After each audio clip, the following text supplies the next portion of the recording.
It's party time. എന്താ പറയാ, United ഫാൻസിന്റെ അവസ്ഥ ഇപ്പൊ അടിപൊളിയാണ്. കാരണം ക്യാരിക്ക് വന്നതിന് ശേഷം എന്താ പറയാ, ഒരു ടോപ്പ് ക്ലാസ് ആയിട്ട് മാറി എന്ന് പറയാം. കാരണം ആള് ചെയ്തു വെക്കണ കാര്യങ്ങൾ അങ്ങനെയാണ്.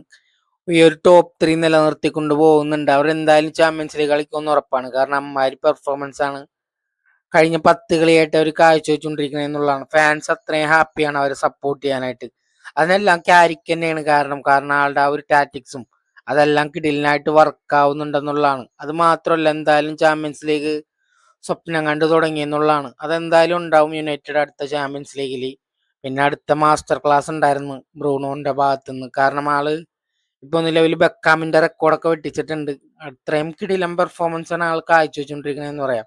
കാരണം ടീമിനെ പുള്ളി ക്യാരി ചെയ്തു പോകുന്നുണ്ട്. ആ ഒരു മൊത്തം ടീമിനെ പുള്ളിയാണ് ആ ഒരു എന്താ പറയാ, കാരണം ഒരു അത്രയും കൺട്രോൾ ടോപ്പ് ക്ലാസ് ആണ് പുള്ളിയുടെ പെർഫോമൻസ്. റീസെന്റ് ആയിട്ട് നല്ല മൊത്തത്തിൽ പുള്ളിയാണ് ആ ടീമിനെ ക്യാരി ചെയ്യണം. കാരണം അമ്മാതിരി പെർഫോമൻസ് ആണ് ആളുടെ ഭാഗത്തു നിന്ന് ഓരോ കീ പാസ് വരുന്നതും. ഈ ഒരു കളിയിൽ തന്നെ ഉണ്ടായിരുന്ന ആളുടെ ഭാഗത്തു നിന്ന് വന്ന ആ ഒരു പെർഫോമൻസ്, ബെക്കാമിന്റെ ആ ഒരു സീസണിലെ റെക്കോർഡ് വെട്ടിച്ചിട്ടുണ്ട്. ആളുടെ ഒരു കോർണർ ആണെങ്കിലും എന്താ പറയാ, കസമീരോടെ ആ ഹെഡർ എല്ലാം കൂടി എന്താ ഒരു ടോപ്പ് ക്ലാസ് ഒരു മൂവ്മെന്റ് തന്നെയായിരുന്നു യുണൈറ്റഡ് ഫാൻസിന്. കാരണം അതുപോലത്തെ ഒരു എന്താ ഒരു കോർണർ ആണെന്ന് വേണമെങ്കിൽ പറയാം. അത് പിന്നെ കസമീരോ ആണെങ്കിൽ പോവാൻ നേരത്ത് ആ ഒരു ടോപ്പ് പെർഫോമൻസും ആളുടെ ഒരു ക്ലാസ്സും നിലനിർത്തുന്നുണ്ട്. ആൾ എന്തായാലും ഒരു 1 more ഇയറും കൂടി ഇവിടെ വേണം. കാരണം അമ്മാതിരി പ്ലെയർ ആണെന്ന് പറയാം. ക്യാരിക്ക് വന്നതിന് ശേഷവും അല്ലെങ്കിലും ആൾ ടീമിന് വേണ്ടി നന്നായിട്ട് തന്നെ കളിക്കാറുണ്ട്. പിന്നെ മാത്യൂസ് കൂന എന്താ പറയാ, ആളുടെ ആ ഒരു ഫിനിഷിങ്, ആൾ ഓവറോൾ ടീമിന് എന്താ പറയാ ഒരു ബിഗ് അപ്ഗ്രേഡ് ആണെന്ന് വേണമെങ്കിൽ പറയാം. കാരണം ഒച്ചോനേക്കാളും പിന്നെ എന്താ പറയാ, ക്യാരിക്കിന്റെ സബ്സ്റ്റിറ്റ്യൂഷൻ എല്ലാം വർക്ക് ആവുന്നുണ്ടെന്നുള്ളതാണ്. കാരണം നമുക്കൊരു സ്ട്രൈക്കറിനെ കിട്ടിയിട്ടുണ്ട്. ഹീസ് എ പ്യുവർ ജെം എന്ന് വേണമെങ്കിൽ പറയാം. ആളുടെ പെർഫോമൻസ് ആണെങ്കിലും സെക്കൻഡ് ഹാഫിൽ എപ്പോഴൊക്കെ വന്നിട്ടുണ്ടോ അപ്പോഴൊക്കെ ആൾ ആ ഒരു ഗോൾ അടിച്ചിട്ടുണ്ടെന്നുള്ളതാണ്. ആ ഒരു ഗോളാണെങ്കിലും എന്താ പറയുക, പ്യുവർ സ്ട്രൈക്കറിന്റെ ആ ഒരു പവർ എന്ന് വേണമെങ്കിൽ പറയാം. അങ്ങനെ ഫൈനലി യുണൈറ്റഡിന് ആ ഒരു ടോപ്പ് 3 കിട്ടിയിട്ടുണ്ട്. ആ ഒരു ബ്രില്യൻസ് എപ്പോഴും ഉണ്ടാവും. പിന്നെ ഒരു 4-1 ഒരു വമ്പൻ വിജയം റയൽ മാഡ്രിഡ് സ്വന്തമാക്കിയിട്ടുണ്ട്. Yes, they are back. ആ ഒരു പെർഫോമൻസ് ഒന്നല്ല രണ്ടല്ല മൂന്നല്ല 4 ഗോള്. ആർദർ ഗുളറിന്റെ ആ ഒരു ഗോള് കണ്ട് എല്ലാവരും എന്താ പറയാ ഒന്ന് ഞെട്ടിയിട്ടുണ്ടാവും എന്ന് പറയാം. കാരണം അത്രയും ഒരു കിടിലം ഗോളായിരുന്നു അത്. കാരണം ഓൺ ഹാഫിൽ നിന്ന് അങ്ങനെയൊക്കെ അടിക്കണമെങ്കിൽ എന്താ പറയാ, അതിനൊരു പ്രത്യേക കഴിവ് തന്നെ വേണമെന്നാണ് ഈ പറയാം. കാരണം ഒട്ടും വിചാരിച്ചില്ല. കാരണം അങ്ങനത്തെ ഒരു മൂവ്മെന്റ് ആണെന്ന് വേണമെങ്കിൽ പറയാം. എല്ലാവരും അത്രയും എന്താ പറയാ ഒന്ന് ഷോക്കായി എന്ന് വേണമെങ്കിൽ പറയാം. കാരണം അത്രയും ഒരു കിടിലം പ്ലെയർ ആണ്.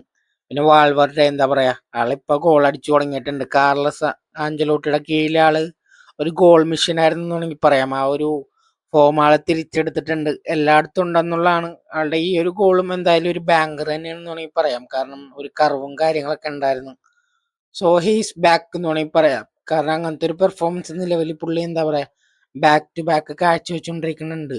ആളുടെ ഓവറോള് റൈറ്റ് ബാക്ക് കളിച്ചാലും ലെഫ്റ്റ് ബാക്ക് കളിച്ചാലും ആളുടെ ഒരു പെർഫോമൻസ് നമ്മൾ കണ്ടിട്ടുള്ളതാണ്. ഈ ഒരു ഗോളിലും എന്താ പറയാ ആളുടെ ഒരു ബ്രില്യൻസ് ഉണ്ടെന്നുള്ളതാണ്. കാരണം കറക്റ്റ് കോർണറിലെ ആ ഒരു കർവ് ഉണ്ടായിരുന്നു. കാരണം അത്രയും എന്താ പറയാ ഒരു കിടിലൻ ഗോൾ തന്നെയായിരുന്നു. എത്ര പറഞ്ഞാലും മതിയാവൂല. കാരണം ആള് ഒരു ബാഡ്ജിന് വേണ്ടി അത്രയും എഫേർട്ട് ഇട്ട് കളിക്കണ്ടെന്നുള്ളതാണ്. പിന്നെ മറ്റൊരു ഗോള് നമ്മൾ കണ്ടാണ് ഹ്യൂൻസന്റെ ഭാഗത്തു നിന്നായിരുന്നു. ആളുടെ ഒരു എന്തൊരു ഹെഡർ എന്തോരുന്നു. കാരണം ആള് ടോട്ടലി ഒരു മാസ്റ്റർ ക്ലാസ് ആണ്. ആളുടെ ഗ്രൗണ്ട് ബോൾ കൊടുക്കണാണെങ്കിലും ഗ്രൗണ്ട് ഡുവൽസ് ആണെങ്കിലും ആളുടെ പാസിംഗ് ക്വാളിറ്റീസ് ആണെങ്കിലും എന്താ പറയാ ഒരു ടോണി ക്രൂസ് ലെവലൊക്കെ തന്നെയാണ്. ഒരു സെന്റർ ബാക്ക് എന്ന നിലയിൽ ആളുടെ ആ ഒരു പാസിംഗ് ക്വാളിറ്റീസ് ഒക്കെ. അപ്പൊ ആളുടെ ആ ഒരു ഗോൾ ആണെങ്കിലും കിടിലൻ തന്നെയായിരുന്നു. ആ ഒരു ഹെഡർ ആണെങ്കിലും ഗോൾ കീപ്പർക്ക് അത്ര പെട്ടെന്ന് അത് ക്യാച്ച് ചെയ്യാൻ പറ്റിയില്ല എന്നുള്ളതാണ്. സോ വൺസ് അഗൈൻ ആളുടെ ഒരു കിടിലൻ പെർഫോമൻസ് തന്നെ നിലവിലെ ആൾ കാഴ്ചവെക്കുന്നുണ്ട് ടീമിന് വേണ്ടിയിട്ട്. പിന്നെ വന്ന ആ ഒരു ഗോള് നമ്മൾ കണ്ടാണ് റോഡ്രിഗറിന്റെ ഭാഗത്തു നിന്നായിരുന്നു ആദ്യത്തെ ആ ഒരു ഗോള്. ആളെപ്പോഴും ആ ഒരു ഷോട്ട് എടുക്കാറുണ്ട്. ആളുടെ വോളിയും അതുപോലെ തന്നെ ആളുടെ കിക്കിംഗ് പവറൊക്കെ നമുക്ക് അറിയാവുന്നതാണ്. കാരണം ആളെപ്പോഴും അങ്ങനത്തെ ഒരു ഷോട്ട് എടുക്കുന്നതാണ്. പിന്നെ പെപ് ഗാർഡിയോളയുടെ കിരീടം എന്തായാലും പോയിട്ടുണ്ട്. പ്രീമിയർ ലീഗ് ഇനി കിട്ടാൻ വളരെ ചാൻസ് കുറവാണ്. അപ്പൊ വിളിക്കേണ്ടവരെല്ലാം സിറ്റി ഫാൻസ് വിളിച്ചു പറഞ്ഞിട്ടുണ്ടാവും. കാരണം കിരീടം കൈവിട്ടു പോയെന്നുള്ളതാണ്. ഇനിയും ഭയങ്കരമായിട്ട് അകലെ തന്നെയാണ്. ഒട്ടും കിട്ടാൻ യാതൊരു ചാൻസും ഇല്ല. കാരണം 10 പോയിന്റിന്റെ ഗ്യാപ്പ് എന്തോ ഓൾറെഡി ആയി. അപ്പൊ ആഴ്സണൽ ഫാൻസ് എന്തായാലും ഹാപ്പി ആയിട്ടുണ്ടാവും.